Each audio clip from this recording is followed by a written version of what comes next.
আজকে আনন্দের বিশেষ কারণ আছে। যে সিকিউরিটি ফোর্স, স্পেশাল সিকিউরিটি ফোর্সের কথা আলাপ করছি, তার বৈশিষ্ট্যকে কেন্দ্র করে। এটার বৈশিষ্ট্য হলো, আমি যতটুকু বুঝি, সর্বোত্তমকে একত্র করা।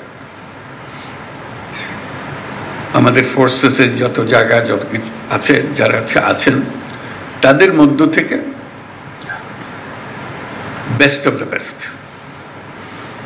তাদেরকে একত্র করে জাতির সর্বোচ্চ পর্যায়ে আমাদের প্রস্তুতি, আমাদের সাহস, আমাদের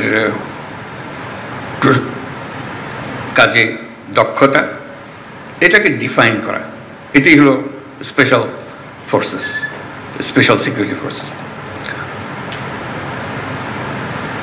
এটা আমার দৃষ্টিতে অনেকটা অলিম্পিকের মতো, যে ন্যাশনাল অলিম্পিকে দেশের সেরা যারা ক্রীড়াবিদ তারা এসে প্রতিযোগিতায় নামে, তার মধ্যে থেকে সর্বোচ্চ বাছাই হয়। সে বছরের সর্বোচ্চ, কিন্তু জাতির সর্বোচ্চ। এই বছরের সর্বোচ্চ জাতির সর্বোচ্চ নাও হতে পারে।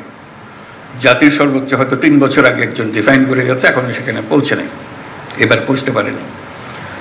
কাজে আমরা ক্রমে ক্রমে জাতির সর্বোচ্চটা ডিফাইন করি, এই যে আমরা প্রস্তুতি নিতে পারি।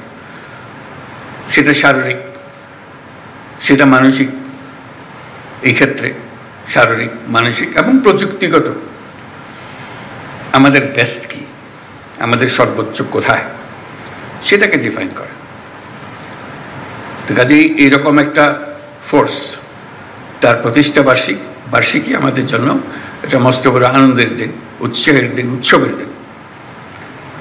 এটা শুধু নিজের দেশে, যে বললাম একটা ন্যাশনাল অলিম্পিক, কিন্তু একটা গ্লোবাল অলিম্পিকও আছে, ওটাও মনে রাখতে হবে। আমাদের নিজেদের জাতীয় সর্বোচ্চতে সন্তুষ্ট থাকলে হবে না, সেই জাতীয় সর্বোচ্চ বিশ্ব সর্বোচ্চের মধ্যে কোথায় আছে।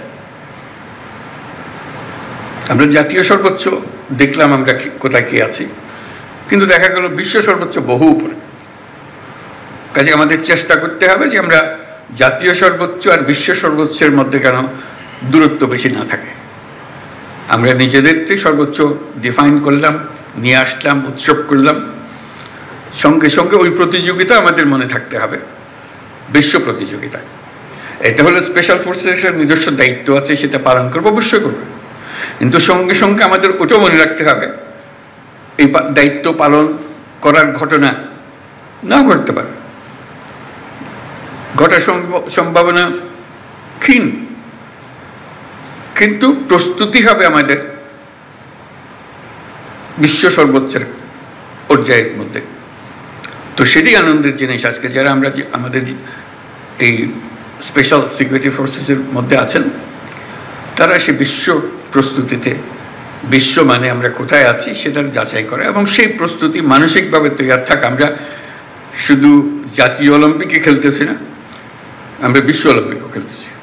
সব দিক থেকে আমরা দেখব, যাচাই বাছাই করে সেটা। তা না হলে জাতি হিসেবে আমরা উপরে উঠতে পারবো না। এটা সুবিধা হলো এটা অল্প, এই যে 500 জন 400 জন, এই 400 জন 500 জনকে দিয়ে বাকিদের উৎসাহিত করা, এই ফোর্সকে দিকে অন্য ফোর্স উৎসাহিত করবে, আমাদের লেভেল অতটুকু, ওখানে যেতে হবে। কাজেই এই সামনে থাকার যে দায়িত্ববোধ, শীর্ষে থাকার যে আনন্দ, যে দায়িত্ব, সেটা যেন আমরা পালন করতে পারি, সেটাই হলো আজকের প্রতিষ্ঠা বার্ষিকীর সবচেয়ে স্মরণীয় বিষয়, যে আমরা সেখানে সেই মাপে আমরা কোথায় আছি। আমি অভিনন্দন জানাচ্ছি সবাইকে এই ফোর্সেসের অংশভূত হওয়ার জন্য। এটা একটা বড় প্রতিযোগিতার বিষয় যে আমরা এটার অংশ হতে পেরেছি, এবং হওয়ার সঙ্গে সঙ্গে দায়িত্বও বাড়ল। এটা যেন আমরা নামিয়ে না ফেলি, আমাদের যে মান, সে মানে যেন আমরা নিচের দিকে না গিয়ে বরং উপরের দিকে আমরা উঠিয়ে দিতে পারি। প্রতিবার যখন এই ফোর্সেস গঠন হয়, সেই গঠনের মধ্যে আমরা প্রতিবারেই ধাপে ধাপে উঠছি, ওই বিশ্বমানের কাছাকাছি চলে যাচ্ছি, এরকম যেন আমরা মনে রাখতে পারি। সেটা ছিল আমার প্রাথমিক বক্তব্য। আমি লিখিত যে বক্তব্য আছে সেটা পড়ে শুনি। এসএসএফ এর ৩৯তম প্রতিষ্ঠা বার্ষিকী উপলক্ষে আয়োজিত এই অনুষ্ঠানে আমাকে আমন্ত্রণ করার জন্য ধন্যবাদ। প্রতি বছরের ন্যায় এবছরও এসএসএফ প্রতিষ্ঠা বার্ষিকী পালন করছে। এসএসএফ অন্য বাহিনীর তুলনায় একটি ক্ষুদ্র বাহিনী, তবে এর কাজের গুরুত্ব এবং সংবেদনশীলতা অনেক বেশি। এই বাহিনী আমার নেতৃত্বে ও তত্ত্বাবধানে পরিচালিত হয়। এসএসএফ একটি প্রশিক্ষিত ও সুশৃঙ্খল বাহিনী যারা আমার ও রাষ্ট্রপতির সার্বক্ষণিক নিরাপত্তা নিশ্চিত করে। এটা একটা দায়িত্ব। আমি যেটা বললাম সে দায়িত্বেরও বাইরে আরেকটা দায়িত্ব আছে, সেটা হলো বিশ্বমানে চলে যাওয়া। দেশের মান যেটা, সেটা আমাদের কারণে, এই বছরের কারণে আমরা যেন জাতীয় মানে নিচে না নামি, বরং জাতীয় মানে উপরে উঠি, আর হলো বিশ্বমানের কাছাকাছি বা সমকক্ষ হতে পারে। এসএসএফ একটি প্রশিক্ষিত সুশৃঙ্খল বাহিনী যারা আমার ও রাষ্ট্রপতির সার্বক্ষণিক নিরাপত্তা নিশ্চিত করে। বিগত 10 মাসে এসএসএফ দেশে বিদেশে অনেকগুলো গুরুত্বপূর্ণ দায়িত্ব দক্ষতার সঙ্গে পালন করেছে। আমি এসএসএফ এর সার্বিক পেশাদারিত্ব এবং আন্তরিকতা নিয়ে সন্তুষ্ট। এই জন্য এসএসএফ এর সকল সদস্যকে আমার ধন্যবাদ জানাচ্ছি। এসএসএফ বঙ্গভবন সহ আমার বাসস্থান, কার্যালয় এবং সকল ধরনের গমনাগমনের নিরাপত্তা নিশ্চিত করে। এছাড়াও ঢাকার অভ্যন্তরে এবং বাইরে বিভিন্ন অনুষ্ঠানে নিরাপত্তা নিশ্চিতের পাশাপাশি অনুষ্ঠান সুষ্ঠুভাবে সম্পাদনেও উল্লেখযোগ্য ভূমিকা রাখে। সম্প্রতি কক্সবাজার এবং রোহিঙ্গা ক্যাম্প পরিদর্শন, চট্টগ্রাম বন্দর, চট্টগ্রাম বিশ্ববিদ্যালয় সমাবর্তন অনুষ্ঠানে এসএসএফ অন্যান্য বাহিনীদের সাথে সমন্বয় করে সফলভাবে নিরাপত্তা নিশ্চিত করেছে। শুধু দেশের অভ্যন্তরে নয়, দেশের বাইরেও আমাদের রাষ্ট্রীয় সফরগুলোতে এসএসএফ বিভিন্ন দূতাবাস এবং সংশ্লিষ্ট দেশের প্রোটোকল ও নিরাপত্তা বাহিনীর সাথে একযোগে কাজ করে সফরসমূহ সাফল্যমণ্ডিত করেছে।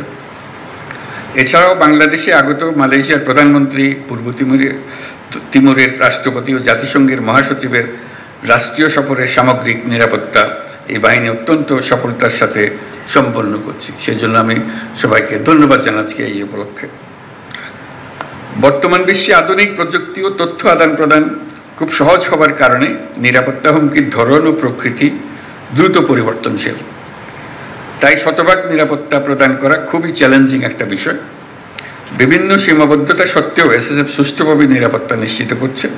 আমি আশা করি এসএসএফ নিয়মিত বিভিন্ন ধরনের নিরাপত্তা হুমকি পর্যালোচনা করবে এবং সেগুলি মোকাবেলা করার জন্য যাবতীয় প্রস্তুতি গ্রহণ করবে। সম্প্রতি এসএসএফ যমুনার সাইবার নিরাপত্তা ব্যবস্থা সুসংহত করেছে। আমি আশা করি এসএসএফ একইভাবে এই কার্যালয়ের সাইবার নিরাপত্তা ব্যবস্থা উন্নত করবে। এসএসএফ একটি পেশাদার বাহিনী হিসেবে উন্নত প্রশিক্ষণ, উন্নত প্রযুক্তি, উন্নত মনোবলের সন্নিবেশে দিন দিন আরো উন্নতি সাধন করবে, এই আমার আশা। নিরাপত্তার খাতিরে এসএসএফকে বিভিন্ন ধরনের সীমাবদ্ধতা আরোপ করতে হয়, যা অনেক সময় জনভোগান্তির সৃষ্টি করে। এটা যে কোনো নিরাপত্তা বাহিনীকেই করতে হয় নিরাপত্তার খাতিরে। অতীতে শাহজালাল আন্তর্জাতিক বিমানবন্দরে বিএপি ফ্লাইটের জন্য প্রায় 1 ঘন্টা সকল ফ্লাইট অপারেশন বন্ধ থাকত। এতে করে অনেক ধরনের জটিলতার সৃষ্টি হতো। আমি এই নিষেধাজ্ঞা তুলে দিয়েছি। এতে সাধারণ যাত্রীদের ভোগান্তি লাঘব হবে, কিন্তু এসএসএফ এর দায়িত্ব বেড়ে গিয়েছে। আমি মনে করি জনবিচ্ছিন্ন না হয়ে বরং জনসংযোগ ও নিরাপত্তার মেলবন্ধনের মাধ্যমেই এসএসএফ তার উপর অর্পিত সকল দায়িত্ব সফলতার সঙ্গে পালন করে যাবে। আমি জেনে আশ্বস্ত হলাম যে এসএসএফ এর প্রশিক্ষণ, অস্ত্র ও সরঞ্জামাদির আধুনিকায়ন প্রক্রিয়া চলমান রয়েছে। বিশেষ করে গত 5ই আগস্ট 2024 তারিখে এই বাহিনীর কিছু যানবাহন ও সরঞ্জামাদির ক্ষয়ক্ষতি হয়েছিল, যা অল্প সময়ের মধ্যে কার্যক্ষম করা হয়েছে। পাশাপাশি বাহিনীর আভিযানিক কার্যক্রম আরও বেগবান ও কার্যকরী করার লক্ষ্যে অত্যাধুনিক অস্ত্র সরঞ্জামাদির ব্যবহার ও দেশে বিদেশে উন্নত প্রশিক্ষণ গ্রহণের মাধ্যমে প্রতিটি সদস্যের সক্ষমতা বৃদ্ধির প্রক্রিয়া অব্যাহত রয়েছে। খুব শীঘ্রই এসএসএফ তাদের 12 বছরের পুরাতন বিএইচএফ রেডিও কমিউনিকেশন সিস্টেম পরিবর্তন করে সর্বশেষ মডেলের ইউএইচএফ রেডিও কমিউনিকেশন সিস্টেম সংযোজন করবে, যা তাদের আভিযানিক কার্যদক্ষতা বহুলাংশ বৃদ্ধি করবে। আমি জেনে খুশি হয়েছি যে এসএসএফ এর অত্যাধুনিক ইনডোর ফায়ারিং রেঞ্জের কাজ প্রায় সমাপ্ত এবং আগামী মাস থেকে এটা ব্যবহার করা সম্ভব হবে। এই ফায়ারিং রেঞ্জের জন্য ভূমি বরাদ্দ সহ অন্যান্য সহযোগিতা প্রদান করার জন্য বাংলাদেশ বিমান বাহিনীকে আন্তরিক ধন্যবাদ জানাচ্ছি। প্রিয় এসএসএফ সদস্যবৃন্দ, আমি জানি এসএসএফকে সার্বিক নিরাপত্তা নিশ্চিত করতে বিভিন্ন আইন শৃঙ্খলা রক্ষাকারী বাহিনী, সামরিক বাহিনী, পিজিআর ও গোয়েন্দা সংস্থা সমূহের উপর নির্ভর করতে হয়। তাই আমি আশা করব এসএসএফ সকল সহযোগী বাহিনী ও সংস্থার সাথে সুসম্পর্ক বজায় রাখবে এবং নিবিড় যোগাযোগ ও সমন্বয়ের মাধ্যমে তারা দায়িত্ব পালন করবে। এসএসএফকে একটি অত্যাধুনিক এবং পেশাদার বাহিনী হিসেবে গড়ে তোলার লক্ষ্যে সেনা, নৌ, বিমান, পুলিশ ও আনসার বাহিনী হতে চৌকস অফিসার নির্বাচন ও প্রেরণ করায় আমি সকল বাহিনী প্রধানদের প্রতি গভীর কৃতজ্ঞতা প্রকাশ করছি। বিশেষ করে এসএসএফকে বিভিন্ন ধরনের প্রশিক্ষণ সহায়তা প্রদান করার জন্য বাংলাদেশ সেনাবাহিনীকে আমার ধন্যবাদ জ্ঞাপন করছি।